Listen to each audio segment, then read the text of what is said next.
Բարև ձեզ, պարոն Լևոնյան։ Բարև ձեզ։ Արդեն 2 օր է ինչ տեղի է ունենում նորընտիր 9-րդ գումարման ազգային ժողովի նստաշրջանի նիստերը։ Պարոն Լևոնյան, կխնդրեմ ձեր տպավորությունները խորհրդարանական աշխատանքի այս 2 օրերի վերաբերյալ։ Շատ ճիշտ նշեցիք, 2-րդ օրն է այսօր։ Մենք ակնկալում ենք, որ գուցեև ընդդիմությունը ավելի բիրտ կամ ավելի կտրուկ սուր գործողությունների գնա, բայց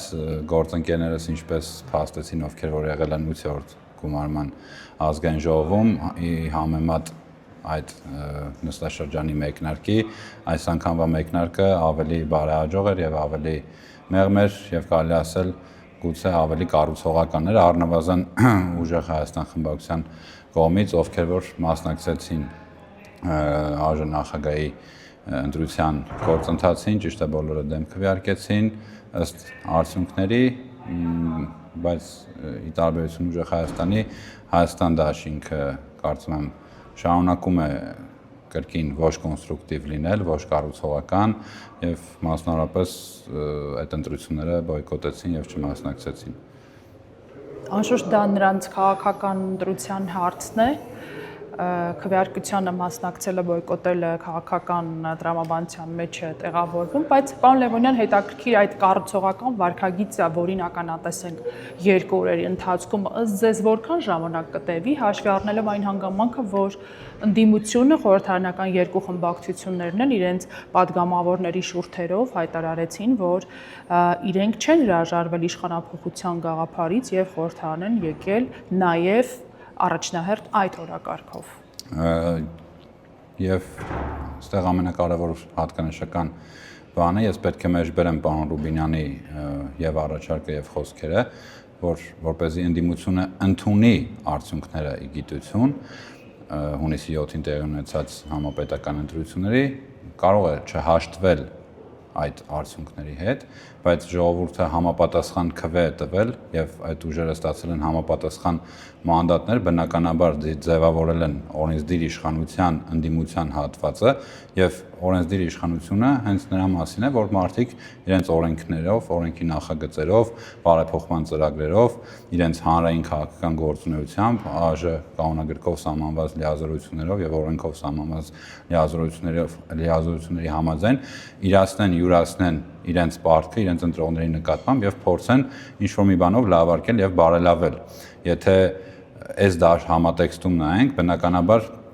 կարող է ընդդիմությունը հաշտ չլինել եւ պայքարել դրա համար, որպեսզի հաջորդ ընտրություններին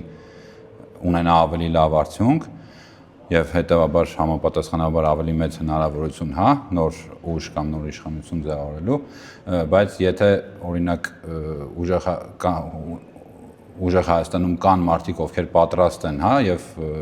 իրենց նարատիվներից, խոսույթներից կարող ենք հետևություն ունենալ կամ արձանագրել, որ ինչ որ չափով ընդունում են, բայց օրինակ Հայաստան դաշինքի վերաբերյալ դա չեմ կարող ասել, որովհետեւ իրենք նաեւ կոչեր արեցին, որ այս իշխանությունը պետք է որ շուտ հեռանա, նաեւ նման կոչ արեց, եթե չեմ սխալվում, Հայաստան դաշինքից, ուժեղ Հայաստան դաշինքից մի կին падգամավոր եւս։ Նաեւ Էդգար Ղազարյանը երեք ճեպազրույցում ասաց, որ իրենց օրակարգը անփոփոխ է, եկել են։ Բայց ես ինչպես հասկանում եմ, դա խմբակցության անունից չեն այդ ելույթներն ու հայտարարությունները եւ համաձայնեցված չեն իրենց խմբակցության ղեկավարի կամ քարտուղարի հետ։ Նախընթաց շրջանում նրանց հայտարարությունները ուժեղ Հայաստան խմբակցության մասին է, տեղավորվում են այդ իշխանափոխության տրամաբանության շրջանակներում, թույլ տվեք ենթադրել, որ X պահի այդ օրակարգը առաջ է բերվելու խորհրդարանական մակարդակում, եթե հիշում եք, ուժեղ Հայաստան կուսակցության առաջնորդ Սամվել Կարապետյանն էլ մի քանի շաբաթ առաջ հայտարարեց, որ տրիգերի են սպասում եւ այդ տրիգերի ի հայտ գալու դեպքում կմիքսեն խորհրդարանական գործողությունները փողոցային պայքարի հետ եւ մեկ անգամ կանեն փողոցային շարժում ակնկալելով հաղթանակ։ Նմանատիպ հայտարարությունները բազմաթիվ են եղել, վստահեցնում եմ ձեզ դա ոչ առաջին հայտարարությունն է նման ոճի եւ բովանդակության մեջ, տարբեր ընդդիմադիր ուժերի ղեկավարների կողմից արված, մենք լավ հիշում ենք, որ ընտրությունների եւ ձայների հաշվարկի ավարտից անմիջապես հետո եւս նմանատիպ կոչեր հնչեցին ընդհանուր միասնական ճակատով, հա, արտախորհրդարանական ուժերը կամ այն ուժերը, ովքեր որ մասնակցեցին, բայց չանցան խորհրդարան, միացան այդ կոչերին, եթե չեմ սխալվում 9 քաղաքական ուժեր միացել այդ կոչերին, ովքեր որ համաձայնություն էին տվել եւ պատրաստակամություն էին հայտնել, որ համատեղ ճակատով կմիավորվեն եւ փողոցային պայքարի կանցնեն, մի մասը ասում էր մանդատները չենք վերցնի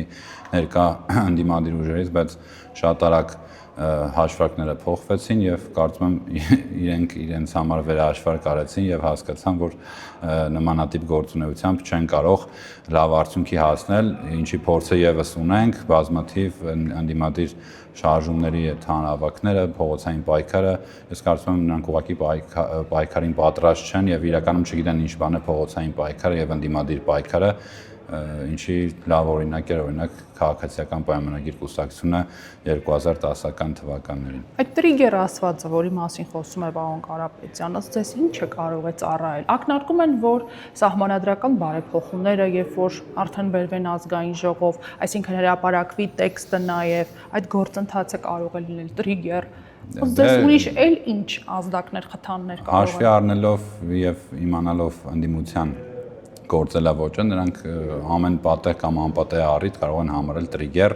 ես որևիցե երաշխիք կամ այտենց կանխատեսում չփորձեմ անել, որովհետև իրոք կանխատեսել է, թե որն է իրենց համար տրիգերը, որովհետև այս պահին առավել քան Հայաստանը կայուն եւ արտաքին քաղաքականությունն է վարում եւ ներքին քաղաքականությունն է ճիշտ վարում եւ բարեփոխումները սաուն հունով ընթանում են եւ մենք տեսնում ենք, որ օր-օրի ել ավելի լավ եւ ել ավելի բարեկեցիկ է դառնում կյանքը Հայաստանի Հանրապետությունում եւ ամենակարևորը անվտանգ, ինչի վառ ապացույցն է օրինակ այդքան զբոսաշրջիկների ներկայությունը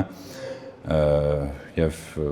նաև տուրիստական առումով, հա, այսինքն զբոսաշրջիկները բնականաբար պատերազմական գոտիներ կամ անվտանգ երկրներ այդքան շատ չեն կարող այցելել, իսկ մեզ մոտ ներհոսքը զբոսաշրջային շատ ավելի բարձր է եւ ամեն տարի 23-4 թվականներից սկսած ամեն տարի դինամիկ կերպով աճում է։ Պարոն Լևոնյան, մի հետաքրքիր զարգացման ականատես եղանք, որը տեղավորվում է թուրք-ադրբեջանական խոսույթի տրամաբանության շրջանակներում։ Հիշում եք 21 թվականի ազգային ժողովում թուրք դավաճան խոսույթներ, շատ մոդայիկ, շատ կիրառելի ընդդիմության կողմից։ Նորընտիր ազգային ժողովի առաջին նիստի ժամանակ էլ ուժեղ Հայաստան խմբակցության ձեր գործընկերները չկարողացան ձերբազատվել այդքան սիրելի խոսույթից եւ պարոն Ռուբինյանին թիրախավորել էին Ստամբուլում սովորելու հանգամանքի համար։ Հետո եղավ հակադարձում եւ քաղաքական դեբատը կարծեք թե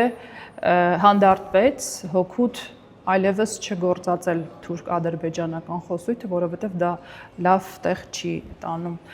Կարծում եք, պարոն Լևոնյան, այսպիսով կդադարի այդ խոսույթի շահարկումը, որովհետև այլևս մի տեսակ ակտուալ չի, այլևս ժամանակավրեպ է։ Հաշվի առնելով, որ եւ Հայաստան խմբակցությունը եւ ուժեղ Հայաստանը կողմ են հարևանների հետ բարիդրացիական հարաբերությունների հաստատման։ Դե եթե կողմ են, ուրեմն պետք է նախ եւ առաջ նմանատիպ խոսույթներով հանդես չգան, բայց ես դա կմնութագրեմ որպես ցինիզմի դրսևորում եւ լուրջ չէ առնվազն, հա, ԱԺ նախկին փոխնախագահային եւ ԱԺ նոր նախագահի տեխնացուին նմանատիպ հարցապնդումներ կատարել, բնականաբար եթե մարդ գնում է այլ երկիր, այդ այլ երկրի դիտխոսային ազգությանը պետք է նաեւ տեսնի կամ գուցեև շփվի կամ մտնի խանութից ինչ որ մի բան առնի, փոքրիկ շտկում անեմ, պարոն Ռուբինյանը չի սովորել ծրագրի շրջանակներում իր թեզի աշխատանքների բերումով, եթե չեմ սխալվում, որոշակի կարճ ժամանակահատված անցկացրել է այնտեղ հետազոտական աշխատանքի աշխատանքը կատարելու բերումով է հայտնվել այնտեղ եւ տրամաբանական է, որ պետք է շփվեր հա դիտխոսային ազգ համարվող թուրքերի հետ ինչ վերաբերվում է ծեծված խոսույթին, ծեծված նարատիվներին, դրանք արդեն իսկ ցույց են տվել, թե ուր են տանում, վառապացույցը Հայաստան դաշինքն է, ով այն ժամանակ ուներ, եթե չեմ սխալվում 27 թե 28 մանդատ, իսկ հիմա 11 մանդատով է, եթե չեմ սխալվում, թե ավելի քիչ։ Եվ նամանավանդ եթե այդ ուժերը կիսում են որպես որ եւ համարում են որ պետք է Հայաստան-Ադրբեջան եւ Հայաստան-Թուրքիա հարաբերությունները կարգավորվեն, առաջին հերթին իրենք պետք է անկեղծ լինեն իրենց այդ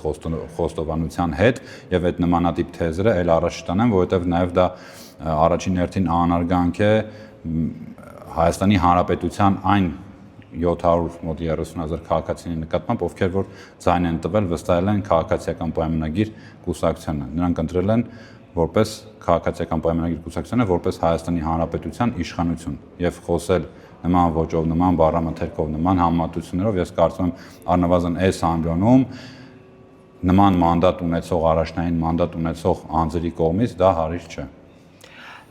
Պարոն Լևոնյան, մի հարց էլ կապված 3 ազգային ժողովի անդրանիկ նիստին ամենայն հայոց կաթողիկոսի Գարեգին Բ-ի բացակայության հետ շատ քննադատվեց կառավարող ուժը ազգային ժողովի աշխատակազմը մասնավորապես, թե ինչու չի հրավիրվել։ Դուք ունեք տեղեկություն, ինչու չի հրավիրվել եւ արդյոք հրավիրելու հանգամանքը պարտադիր է, որովհետև դա կաթողիկոսի իրավունքն է գալ, մասնակցել նիստին եւ իր օրհնության խոսքը։ Օրինակ դուք իրավունք ունեք ազատ տեղաշարժվելու եւ բարբերաբար օգտվում եք ձեր այդ իրավունքից, այնքան ժամանակ, մինչեւ որ օրինակ, չգիտեմ, հատուկ պահպանվող տարածքի չեք հանդիպում, որտեղ որ մուտքը, չգիտեմ, խստորեն պահվում է, անցագրով է կամ չգիտեմ, թույլտվությամբ է եւ նույնքեւ ես ընդհանրակարգերին ազգային ժողովի ընդհանրակարգերին աշխատակազմի չեմ տիրապետում, չեմ կարող ասել պետք է արդյոք հրավիրել, բայց ես գիտեմ որ պարտադիր չէր, այսինքն սահմանադրության մեջ նշված է հետեւյալը, որ ԱԺ կանոնակարգով բացման նիստին ներկա կարող են գտնվել եւ ելույթի իրավունք ունեն Հայաստանի Հանրապետության նախագահը եւ կաթողիկոսը։ Իսկ ինչ վերաբերում է Կտրիշ Ներսյանին, դեր մատնանշած անձին, ես նորից եմ կրկնում, չունեմ այդ ինֆորմացիան եւ չգիտեմ էլ նա փորձել է գալ արդյոք եւ ասել այդ դրանք մեր կապանանոց հայտարարություններ են, այսինքն մեղադրել մի բանի մեջ, եթե մենք post factum փաստացի չի եկել այդ մարդը, որ մի հատ էլ իմանանք այդ մարդուն արգելել են ներս մտնել, թե ինչա տեղի ունեցել է արդյոք այդտեղ։ Ես կարծում եմ, որ պետք է այդ հարցերը, որպեսզի ավելի բարձրաբանվեն, Կտրիշ Ներսիսյանին ուղղվեն, բայց կրկնում եմ, որ ինձ համար որպես հայ առաքելական եկեղեցու հետևորդ, ես ինքս խնդիր եմ տեսնում, որ բազմաթիվ բարձրաստիճան հոգևորականներ կուսակրոն ուխտը դրժած շարունակում են իրենց հավատացյալ ուխտին առաջնորդել եւ տանել առաքինի կյանքով, հա, ես լուրջ խնդիր եւ անջրպետ եմ տեսնում։ Պարոն Լևոնյան, ձեր ընդդիմադիր գործընկերները շտապեցին Մայրաթոր եւ ստացան Գարեգին Բ-ի օրհնությունը, նույնիսկ կադրեր հրապարակվեցին, տեսագրություն, դիսկոմֆորտ չեք զգում, որ դուք չեք ստացել Հովապետի օրհնությունը եւ այսպես առանց օրհնություն ստանալու փաստորեն նիստեր եք գումարում խորհրդարանական աշխատանքի եք անցել։ Նախ եւ առաջ մանդատը պատգամավորները ստանում են ժողովրդի կողմից եւ կարելի է ձևակերպել, որ դա նաեւ ժողովրդի պատվիրակումն է եւ եթե ձևակերպենք դա որպես օրհնություն, ես ավելի մեծ հաճույքով օրհնությունը օրինակ Հայր Միքայելից կստանայի Տաթևի վանքում եւ եթե ժամանակացների մեծ հաճույքով կայցելեմ Տաթևի վանական համալիր եւ Հայր Միքայելից կստանամ օրհնություն։ Թերևս վերջին հարցը, պարոն Լևոնյան, դուք Երևանի ավագանուց եք տեղափոխվել ազգային ժողով, որտեղ է ավելի կոմֆորտ ձեզ, հաշվի առնելով, որ ընդամենը 2 օր է, որ խորհրդարանական աշխատանքով եք զբաղվում, ավագանու անդամի կարգավիճակում ավելի մեծ փորձառություն ունեք, որն է ավելի հոգեհարազատ այս պահի դրությամբ։ Շատ բարի, շատ լավ հարց էր։ Իրականում որպես Երևան քաղաքի ավագանու անդամ մոտ 3 տարվա փորձառություն ունեի եւ բնականաբար որպես հնաբնակ ավելի կոմֆորտ էր, ավելի արդեն հարմարված եւ հստակ սահուն կարգավիճակ եւ իրավիճակում էի գտնվում, բայց ազգային ժողովն ինձ համար խոր չէ, ճիշտ է, օրենսդիր աշխատանքը ազգային ժողովում նոր եմ մեկնարկում, բայց ես ազգային ժողովի աշխատակազմում աշխատելու փորձառություն ունեմ, նաև падգամավորի օգնական եմ եղել 7 տարի առաջ։ Այնպես որ կարծում եմ շատ արագ կադապտացվեմ եւ կհարմարվեմ այս փոփոխությանը։ Իսկ ձեզ ոչ ոլորտում եք պատկերացնում օրենսդրական աշխատանքի առումով որ ուղղությունն է ձեզ ավելի հոգեհարազատ, տնտեսական, ես մասնագիտությամբ երկրաբան աշխարհագետ եմ, ինչպես խմբակցությունը կորոշի, ես ինքս երկու հանձնաժողովներում եմ առաջադրվել, իմ ցանկությունս հայտնել եմ Եվրասիական կամ տարածաշրջանային հարցերի մշտական հանձնաժողով